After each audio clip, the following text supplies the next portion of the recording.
March 11th. Remember, we just concluded the presidential election on February 25th. Ethnicity and elections is what we want to take a look at on the segments of the program today. We do know that there are so many ethnic groups in Nigeria, and Nigeria is one big country that, of course, accommodates many ethnic groups. How can we live together as one? How can we continue to work within our diversities at ensuring that Nigeria remains one indivisible nation with respect to different ethnic groups and their strongholds? Joining us in the studio this morning, we already have a guest. Our second guest is also planning to join.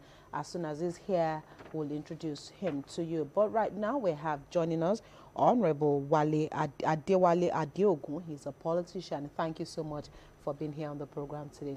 You're welcome. All right, sir. So let's start with you. Let's quickly set the background for this discussion. Nigerians went to the poll on February 25th and elected a new president-elect, who, of course, is a Yoruba man as we speak. But in your opinion as a politician, because we do know that politicians are diverse people who work with people from different ethnic coloration, but your opinion as a politician and the outcome of that election, is there anything to worry about as to the fact that the president-elect is a Yoruba man?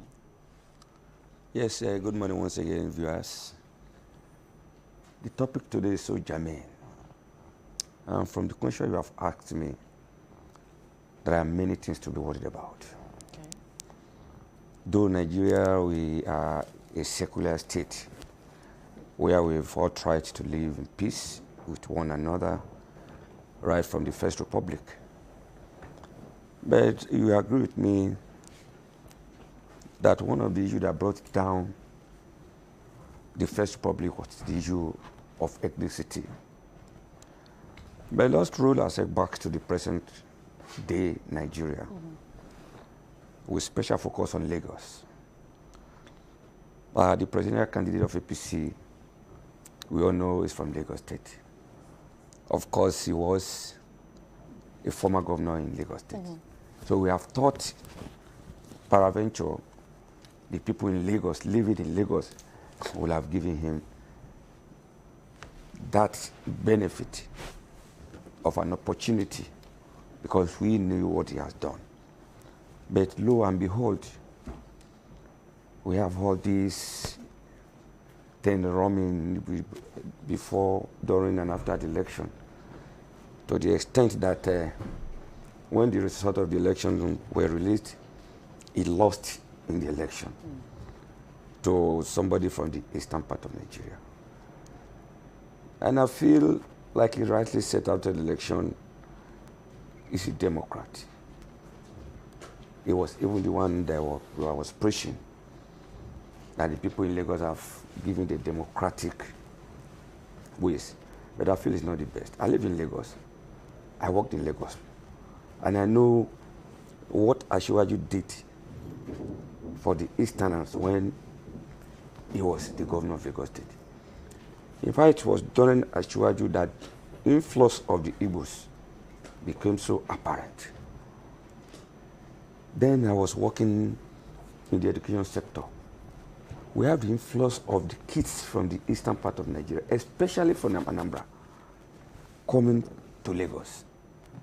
And they were being, absorbed, accommodated, including their mothers and fathers, who were bringing the official engagement in that state to Lagos. And they were being given appointments in our civil service, in the public sector. So I feel what they have tried to pay him with, to me, culturally, politically, and otherwise, is not the best. But I feel Nigeria must still remain one. Okay. Thank you. Nigeria must still remain one. All right, we've been joined now by Bosun Shifawora, who is a legal practitioner and also a political analyst. Thank you so much for joining us on the show today. Good morning. And so here we are discussing ethnicity and elections in Nigeria. You've heard Liz Honorable Adeogun's submission on the issue. His closing of this particular remark is that we still remain one Nigeria, which is what every leader of Nigeria would want to preach. We recall President Muhammadu Buhari will say repeatedly that the unity of Nigeria is non-negotiable. Even as some people will go on to dissect that particular comment, all he's saying is that we must remain one and that unity can never be negotiated at any point in time. It is important we remain one united people. However, we have ethnic groups in the nation and whom have grown in leaps and bounds as Nigeria has continued to grow in its independence. Over 60 years we are now. So hitherto we had 3 major tribes, and now we have almost 50 other tribes who are also clamoring for recognition, who are clamoring for a stake in the matter, clamoring for inclusion, not only just to be under any other ethnic group as an umbrella body, but want to be standalone and recognized. True federalism is what some people will say it will be. For you, this 2023 election, apart from 2 candidates who made ethnicity so pronounced during their campaigns, it was almost not an issue, of course, except on the supporters' angle as well, as they brought it in different dynamics. For you, as a legal practitioner, someone who understands the Constitution and where we are now as a people, how much is this dividing and how much is it uniting us as a people? All right, there's something we need to point out. The last presidential election, I think that was the first time we were having very competent hands from all the major ethnic divides. And elections generally, it's about interests. And interest differs. If you look at it, for some made it an ethnic, you know, they followed their ethnic interests. Some felt, okay, let's go for this this person's competence, let's go for this person's track records and all that. And if you look at it, I think if there was anybody that really cut across all the divides, I think it was Asiwaju, and you know, and he did very well, you know, fine. But if you look at the Obi angle, his people actually came out for him. But what's a bit unfortunate is how people in Lagos, particularly the indigenes, have taken it. And I try as much as possible to tell them that it wasn't only the Igbos that voted Obi. A lot of Yoruba elite and the younger ones. In fact, if maybe after the elections, if we do a breakdown of the thing, you actually see that, fine, in as much as the Easterners voted along ethnic lines, which you can't blame them for it. They have their reasons, is their bias. I have my own bias as well. And then you can't blame me for my bias, right? Maybe in future, people can now sit down and determine how they want to roll, how they want to move, and how they want to coexist. But as far as the last election was concerned, fine, some decided to go along ethnic lines, some decided to go along some other lines that were personal to them, which we can't question them. Now, so, and I also believe that that was an eye-opener for some people, because there were a lot of undecided voters, and there were a lot of people who didn't show up. I mean, imagine Lagos. Lagos had the highest number of voters, and then you find that, yes, registered voters, about 8 million.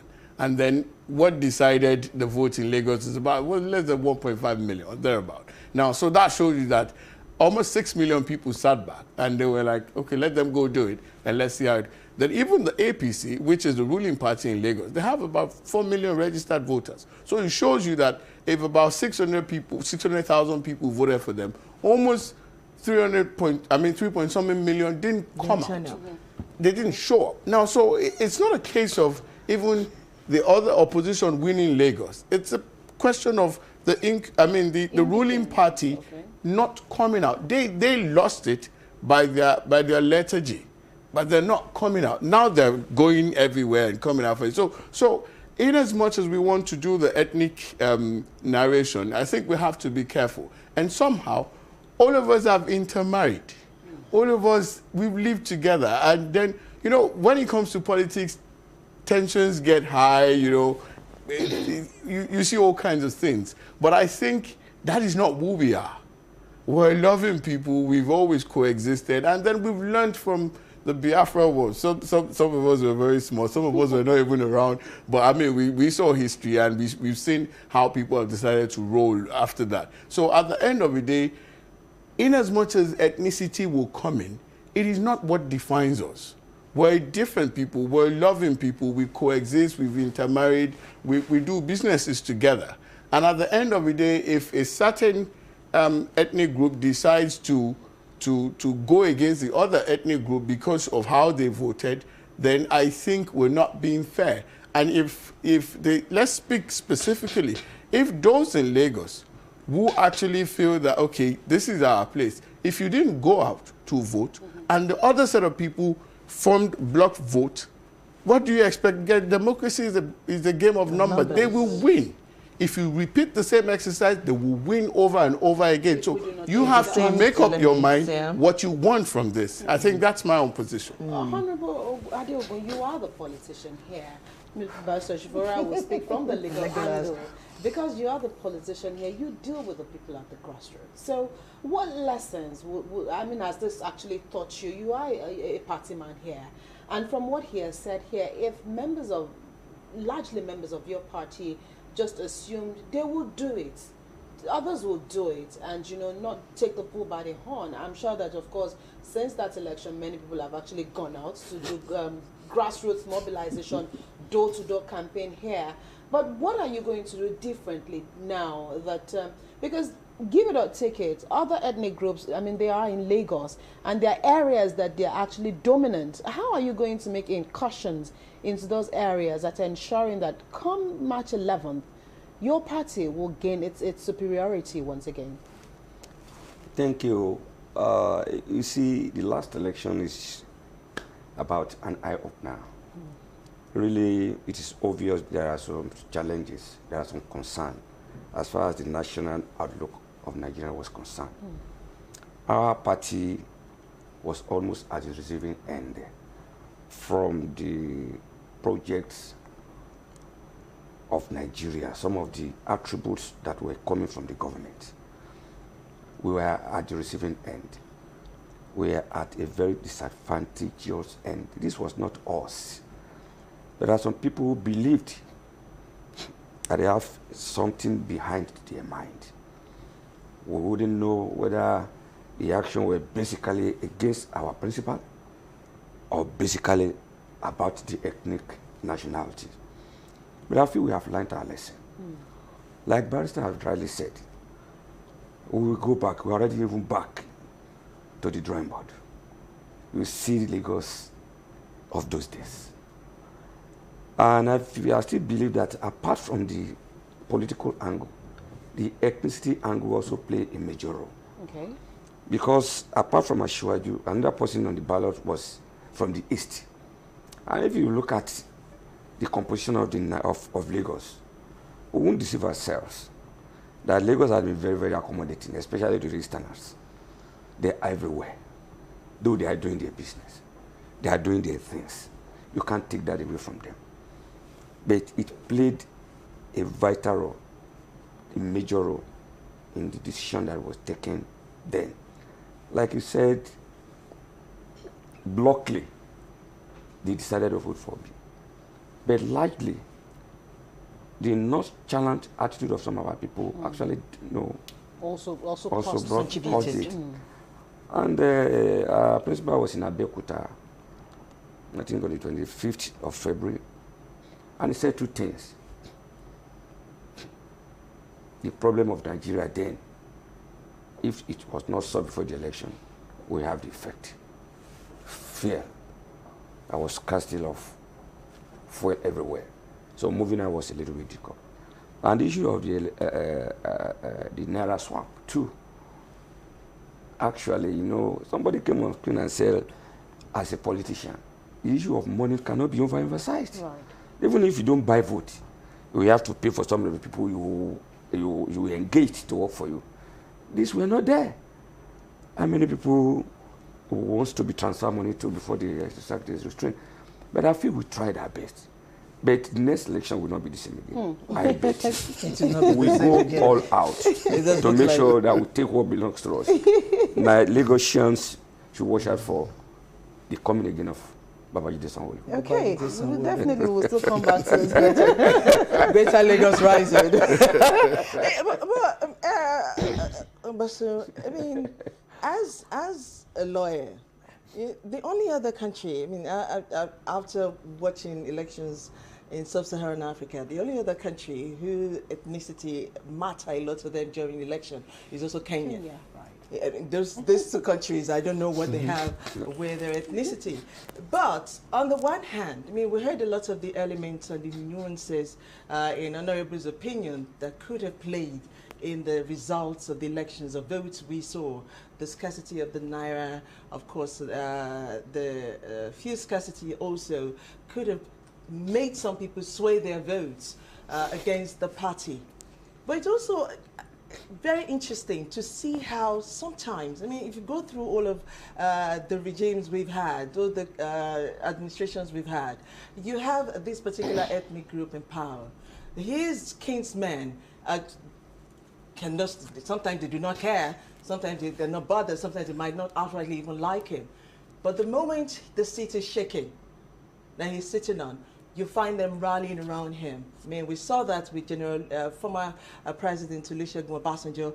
We saw that in Occupy Nigeria with former President Goodluck Jonathan. We saw that with the NSAS protests as well, play out when largely the northern part of Nigeria didn't want to be a part of the NSAS. As far as they were concerned, they didn't have issues with the SARS operatives. But as soon as it gained momentum, it became to be interpreted over time. All of these people I've mentioned to be a change of regime. Like the power is shaking. And then the ethnic group comes into full force to start to support their people. So you have the lethargy in the beginning, and suddenly you have the interest. Like, I remember very well. Our man must not go. You must not touch our ethnic group. He is a Christian. He's from the South, he's from the Northeast. When will we eschew these aspects? You know, the thing is, a lot of primordial things still determine our interests. And I think it's how we grew up, and it's what was passed down to us. But I can assure you, you see, with this new generation coming, all those things won't count. They don't care who is from where and all. I think that there's, you know, I say this with all sense of caution. It's a generation that don't really care about the bias of their parents. I mean, these days you now have kids looking in the face of their parents. You know, we grew up in a society where you're saying you're not heard. Now, but these ones, they believe in talking. Particularly with the social media, they will face you. Well, you don't even know them. You don't see them. True. So they take that liberty to come at you. And somehow, they have realized the strength in numbers. So that's as far as they go. So I think we need to guide them, because we saw some things play out. There's a particular constituency where they voted for a particular person which they didn't even know. No. And at the end of the day, they came to realize after the elections were over that, this is our man. But they went, you know, the wave just took them in a different direction. And that's them for you. So they need some guidance. And I think what we need is some inclusion. Because, I'll tell you for free, if you see an ethnic group growing and then you're the ruling party, I think what you need is a politics of inclusion. There's a way, you have to find a way to accommodate them. As far as we practice democracy, and democracy is about numbers, then technology is coming into what we do. Some traditional ways of winning elections are literally sliding off the fingers of the traditional rulers. We saw a lot of governors lose their seats. Absolutely. It's never happened before. Right. You know, we saw strongholds caving. Right. These are things that never happened before. Now, so at the end of the day, also we've seen some level of it's the people's way of saying that you were not accountable to us. Now this is our time to show you what we can do. That was what played out. It was a fantastic one. I know it was keenly contested. Somebody even said that, well, somebody won the presidential election and people are sad everywhere. And somebody replied immediately that he didn't come in as a comedian to make you laugh. All right, so forget whether some people, I mean, we have, if you look at the numbers were high to an extent, and then you could see a king contest. So definitely you will expect some, if you put Atiku's vote and Obi's vote together, and then that's about 6 plus, my math is bad, yeah, 6 plus 6, 13 million. 13 And they lost. 13 million people will be sad. So look at 13 million faces all around Nigeria, they're not happy. So, but that is as far as that goes. All right, now, but the thing is, what I'm saying is that now coming to this governorship, politics, every politics is local. Right. It's going to be a different ball game. And then there are a lot at stake. Then that was a wake-up call for a lot of quarters. So people are, now you see people coming out. Before, you know what we saw with the presidential, it was a question of rallies. We have more crowd than you. When it came to voting, the rallies disappeared. We saw some youth leaders say, see, no more 1 million man march and anything. You guys just come out and do this thing. You know, we saw that. And now you see, in my constituency, I've never seen the Honorable since the last election. Now she's around, greeting people, carrying kids, doing all sorts of things. Well, maybe that will sway some people. As it should be. But I don't even need you to carry my kid. I can carry my baby myself. I don't need that. I need you to do constant engagement. Yeah, what you need is engagement. And I'll say this, I saw something, and I've said this severally here. You know, we still do all these no-dos kind of politics, where you give no-dos, you give, those things are fading. Those things are fading. People want to see you. There are areas where some representatives were returned effortlessly, because those representatives have been coming and engaging them. And I don't know if I can mention this name. There's somebody in the House of Rep from Ikorodu. He did something fantastic. He moved a motion for certain roads to be built in Ikorodu division. And I just called my people. I said, see, this is what representative governance is about. It's not about no-dos. No-dos will finish. Right, but those legacies... But those legacies will stand. So that's what we're going into now. All right. I know you're itching to say something, but as much as you're itching to say something, I also like for you to chip in. Also lessons that politicians have learned from this particular, like they say, it's a tsunami.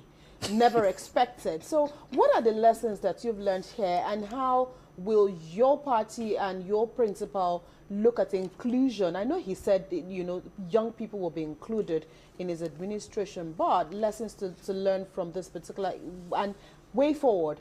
I'm sure we should close very soon. So what are the things that you'll be consolidating on at ensuring that your party remains attractive to the people?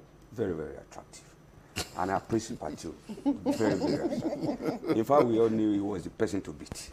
And he said it from his Egma Emiloko, which actually it has come to him. You see, about your question, our opponent has actually shown us their strength because they went all out. Right. It's now left for us now to now go all out, which we have started doing. You know, Barrister said it that we have started carrying baby. It's not that we're not carrying baby. We're doing, our good might not be best enough, or our best might not be good enough. But this time around, there is still a wake-up call by the leaders, by the followers, by the youth, even by the community, that Lagos must not be taken over by quote and unquote another party that will bring back our legacy. Ashwaju has brought in a legacy. And he says something about some people not being happy.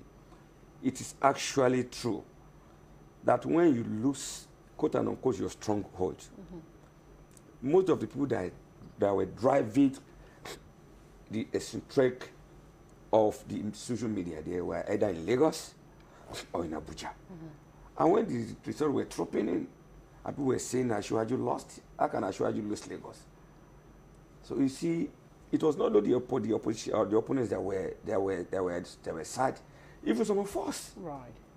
Even if you won our own local area, we were still sad that where are these people coming from? Would they come to overrun us? Are they coming to take our patronage? But I'm betting you, they have shown us who they are. We are going to show them who you are. Slowly, it's coming back. Okay. So your last word, 30 seconds. We should shun ethnicity and we should go for competence. And if you look at who is in your constituency, if they have actually performed well, then let continuity be your watchword. Don't just be carried away by a wave, because waves will always, you know, fizzle out after a while. And at the end of the day, you have to bear the brunt. So put in your sense, put in your mind, vote for continuity where there's accountability. And where the person hasn't performed, then follow your mind. Okay. Votes accounting. That's where we're interested in. Honorable Adewale Adeogun, thank you so much, sir, for coming on the show. Politician, and we do hope you come back and give us your report. Victory party. Victory party. We already celebrating. Oh, you have your own victory speech as well? Of course, we do. We do. In fact, I'm having a press conference next to us. All right. Okay, sir. Bosman Shifora, thank you for always. Always a pleasure. Analyst. Always a pleasure to have you here. All right, viewers, you've heard it. I guess the complexion and the temperament of Nigeria's political landscape is changing, but it must change towards capacity, towards competence, towards continuity, towards progress, growth, and development for you and I. Let those be your watchword as you go out there to choose whom your leader will be at all levels, this time governorship and the state houses of assembly elections. We'll see you again tomorrow, Wednesday edition of Morning Delight it will be. We will continue the campaign. I think by Friday is when campaigns will be over for governorship. Thursday midnight. So until then, just join us later also in the evening show as we talk about the gubernatorial election, focusing especially on Lagos State. I am Romelia Sangbede. See you tomorrow. All right, the Wednesday edition will be here tomorrow. Also, we hopefully will be celebrating the International Women's Day tomorrow, 8th March, rallying around women and the fact that women, of course, do great things. So join us tomorrow, Wednesday edition of the program. And Romelia said 5 p.m. will be another time to join us on the election build-up. Our live studio will be on from 5 to 7:45 p.m. Also join the local languages on that show. Thank you for watching. I am Abimbola Bello. Enjoy the rest of your day.